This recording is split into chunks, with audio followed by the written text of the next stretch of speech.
Volodymyr Zelenskyy walked to a microphone on May 1st, 2026, and put a number on what Ukraine's drones have done to Putin's oil empire. $7 billion. Gone. Burned out of refineries from Tuapse on the Black Sea coast to Perm in the Urals. Drained from pipelines stretching deep across Russian territory. Lost in tankers idling at ports that no longer have crude to load. The president of Ukraine called it long-range sanctions. The figure he gave covers 4 months. 4 months in 2026 alone. The full picture is bigger, the consequences are sharper, and what Zelenskyy revealed next changes how this war is paid for. Begin at Tuapse, a refinery and tanker port sitting against the Black Sea, processing Russian crude into export fuel for tankers bound for India, Turkey, China. 3 Ukrainian strikes inside 2 weeks of April, 2026 have shut it down completely. Fires burning long enough to trigger an environmental crisis. Oil spilling into local waters. Toxic smoke forcing emergency announcements through the surrounding towns. Local authorities, normally hostile to admitting any setback, were forced to address oil spills and chemical emissions in public statements. Move inland, and the picture widens. Perm sits more than 1,500 kilometers from any point on the Ukrainian border, a city Russian state media had treated as untouchable. On April 29th and 30th, drones run by the Security Service Special Operations Center Alpha reached deep into the Urals. A Luty long-range strike drone, an indigenous Ukrainian platform, slammed into the AVT-4 vacuum column at Lukoil Perm Zelenskyy. That refinery handles roughly 13 million tons of crude every year. 4 oil tanks burst into flame. 200,000 cubic meters of commercial oil were destroyed in a single morning. Schools moved online. Public transport canceled. Evacuations ordered. That is the picture Zelenskyy stepped into when he wrote his statement on May 1st, 2026. As the Ukrainian president put it, quote, "According to the most conservative estimates, since the beginning of the year, the aggressor state has lost at least $7 billion solely as a direct result of our precise sanctions against Russia's oil industry." End quote. Note the words, conservative, direct. The figure is the floor, not the ceiling. Bloomberg, in its April 30th report, titled Record Wave of Ukrainian Strikes, hits Russian oil infrastructure, counted at least 21 strikes against Russian oil refineries, maritime facilities and pipeline infrastructure in April alone. That is the highest monthly tally since December. Russian refining throughput has dropped to a multi-year low. The stakes are simple. Putin's war runs on petroleum revenue. That revenue is being burned at source. Take Tuapse first. The port handles crude bound for the world's tanker fleets. Russian Urals-grade oil moves through it under contracts signed with refiners in Mumbai, in Ankara, in Beijing. April 2026 saw 3 Ukrainian strikes against this single facility inside 14 days. Each strike compounded the last. Local authorities admitted operations had halted entirely. Fires burned for days. The air around the port turned thick with toxic emissions. Russian officials in the surrounding region were forced into the rare position of acknowledging an environmental crisis on their own coast. They asked residents to keep windows closed. They warned of contaminated soil along the coastline. They could not deny the burning. The damage at Tuapse is not a one-time hit. It is a method. Ukrainian planners have returned to the same target until repair crews cannot keep up. The strategy is repetition. Hit. Wait for the brigade to assemble. Hit again. By the 3rd strike, satellite imagery confirmed structural damage to the refinery's primary processing infrastructure. The Kyiv Independent ran the headline, "Satellite photos show heavy destruction at Russia's Tuapse refinery after latest attack. The damage was visible from orbit." Russian state media admitted the obvious only after the photographs went global. The 4th strike on Tuapse this season is already being tracked in open-source channels. Now, turn to Perm. The Lukoil Perm Zelenskyy facility is one of Russia's largest refineries, with an annual capacity of roughly 13 million tons. It supplies fuel to both the civilian sector and the Russian army. To reach it, a Ukrainian drone must travel a distance greater than the entire breadth of Western Europe. The Lyuchi drone did exactly that. Built inside Ukraine, range over 1,000 kilometers, warhead in the 50-kilogram class, flight profile designed to skim beneath Russian radar coverage. On April 30th, it struck the AVT-4 unit directly. That unit is the heart of primary oil processing, where crude is broken down into the fractions that become diesel, jet fuel, and gasoline. The vacuum column burned first.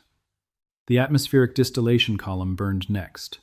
Open-source analysts at Cyberbarashno, who track Russian damage from public footage, verified 4 tanks destroyed by 1:15 p.m. local time. Each tank held 50,000 cubic meters of oil. The total destroyed, 200,000 cubic meters of commercial crude, sat at the heart of Russia's largest refinery complex. Schools across Perm went online for the day. Public transport stopped. Evacuations were announced from the residential blocks closest to the smoke. The Perm Krai governor, Dmitry Makonin, told residents there was no chemical hazard and no threat to life. Videos uploaded by his own constituents showed thick black smoke rising over a city of more than 1 million people. Then there are the pipelines. Russia's oil moves to market through pumping stations dispersed deep across its territory, far from any historical front line. In April alone, at least 5 of those pumping stations were struck. The hit on the Perm linear production dispatch station happened in parallel with the refinery operation. 2 Ukrainian strikes, on the same target complex, on the same day. Russian operators have managed to reroute some of these pipeline flows. They cannot rebuild burned distillation columns by rerouting anything. The combined picture is what Zelenskyy summarized on May 1st. Across 4 months of 2026, Russia has lost at least $7 billion in direct revenue from the oil industry alone. That number does not include the cost of repairs. It does not include the lost confidence among foreign refiners who depended on Russian supply contracts. It does not include the rerouted pipeline volumes that arrive late or not at all. It is the floor. A senior Ukrainian security service spokesperson set the doctrine plainly. Quote, "Russia must realize one simple thing. It no longer has a safe rear. Distance no longer guarantees protection." End quote. The agency added that strikes against such facilities will continue systematically. That is, the loop. Strikes repeat, targets repeat, the damage compounds. Stay with us. The financial damage is the visible part of the wound. The deeper question is what the loss of $7 billion means for a regime that needs every ruble of oil revenue to keep paying for the war it started. Begin with the money. $7 billion in 4 months equals a quarterly bleed roughly equivalent to the cost of 1 full Russian conscription cycle. Sergei Vakulenko, the energy analyst at the Carnegie Russia-Eurasia Center, has tracked Russian petroleum revenues for years. His assessment is that Ukraine has shifted the fight from the front line to the balance sheet. Refining capacity, not territory, is now the decisive variable. When refineries go down, exports stall. When exports stall, federal revenue slows. When federal revenue slows, the budget Putin uses to recruit, equip, and pay his army shrinks.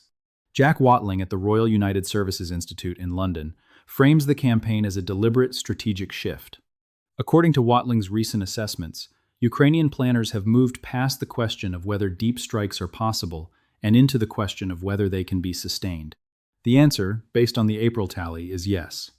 21 confirmed strikes inside 1 month, 3 on Tuapse alone, the first strike on Perm on April 29th, the second on April 30th.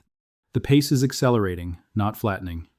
Bloomberg, citing its own data on Russian refining throughput, reported that April 2026 pushed Russian refining output to a multi-year low. The article ran under the headline, "Record Wave of Ukrainian Strikes Hits Russian Oil Infrastructure." It logged at least 21 strikes during the month and noted that Ukraine has returned to a strategy of repeated attacks on specific refineries. The reasoning, given by Bloomberg's own analysts, is that this approach maximizes damage and prevents rapid repairs.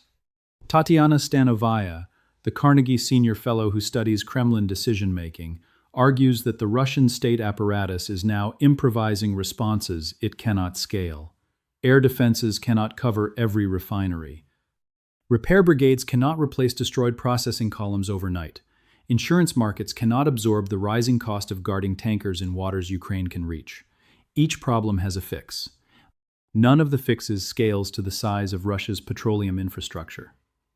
The most telling reactions are coming from inside Russia's own information space. Russian mill blogger channels, normally devoted to broadcasting Ukrainian losses, have shifted register entirely. Their April posts complained openly about the Perm strike, the Tuapse repetition, and the inability of regional air defense to intercept Lyuty-class drones. The Russian state has not yet developed an explanation for why a refinery 1,500 kilometers deep into the country can be set on fire by a one-way drone produced in a Ukrainian factory. There is no script for that admission, so the regime improvises silence. Olga Kvostunova, at the Center for European Policy Analysis, tracks how the Kremlin manages domestic narratives during military setbacks. Her findings are blunt. The Russian government can spin a tactical reverse for a few days. It cannot spin the smell of burning crude in a city of more than 1 million people. Visible damage propagates. Local governors deny what local residents film. The credibility gap widens with every strike. The strategic reading is consistent across these analysts. Ukraine has built a long-range strike capability that cannot be shut down by air defenses alone. The Lyuty drone, the Bober platform, and indigenous follow-on systems are produced inside Ukrainian factories at industrial scale. The cost per drone is a small fraction of the damage each one inflicts.